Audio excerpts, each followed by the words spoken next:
let's go. Laugh now, cry later, ain't no love for a hater. You was running behind some hoes, I was chasing that paper. Keep your distance from them niggas, they ain't really fucking with you. Same niggas who was down for the money, they gon' switch up. Laugh now, cry later, ain't no love for a hater. Braided down base that I chose for this install.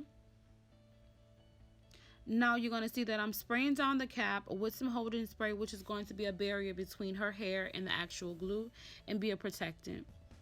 I'm also going to go ahead and install the closure, and I use elastic bands on my closures just so that it can be reusable and assist that closure without moving around. Here I am adding some glue to reinforce that closure while I am sewing it down. And I sew down my closures even for quick weaves just because it promotes longevity within the style. We all want our style to last, so that's why I go ahead and just sew that down. And you're gonna see that I'm sewing it down all around. I'm also using a flesh tone cap because this closure is not bleached. The knots are not bleached, so that is going to help it look more scalp like when we part it.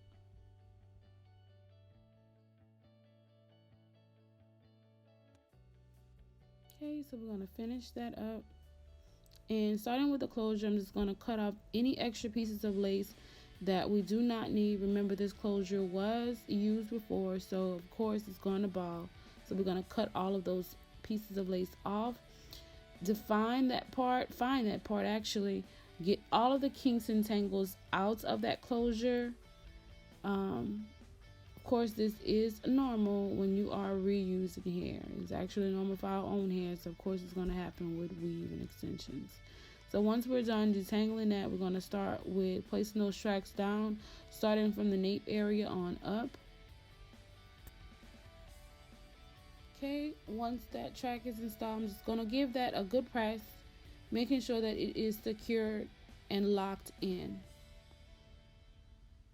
And I want to do that with all of the tracks, finish laying that in.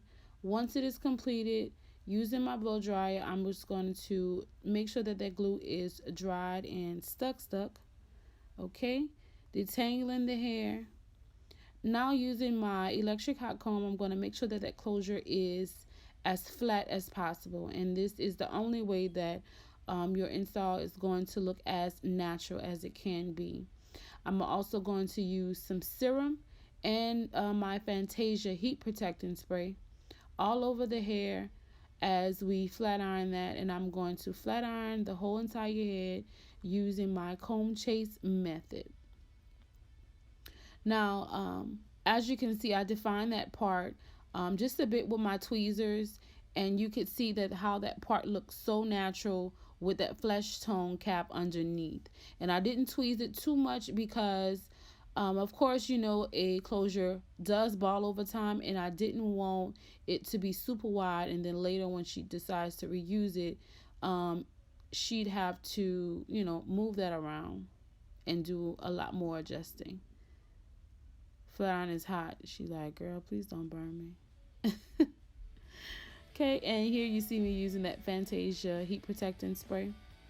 And in slow-mo, I'm going to show you that comb chase method and how it makes, to me, the world of a difference.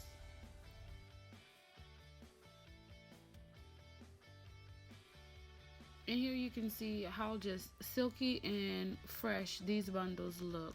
No need for you to repurchase bundles every time you want to install your hair.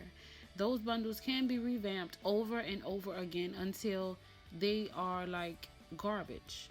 Save your coins, save your money.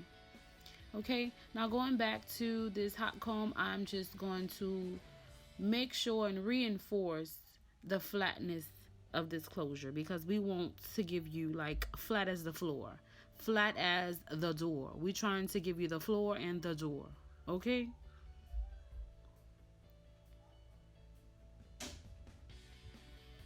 Okay, now with my hairspray, I'm just going to tame those flyaways. Also pull out the stubborn flyaways that always comes with the closure. Okay, she just showed me where she wants to cut it. She decided to cut it. Now in slow-mo, I am just going to show you that before. give you a visual of where we came from. Okay, this is all before. This is prior to flat ironing and prior to using that pressing comb. I think I maybe pressed out one side, but this is all before. And here is our final results. We got a blunt cut going on and a little bit of face framing in the front. I want to thank you all for watching this video. Don't forget to like, comment, and subscribe. Click that bell notification so you know every single time I post a video. Thank you all so much again, and you have a good night.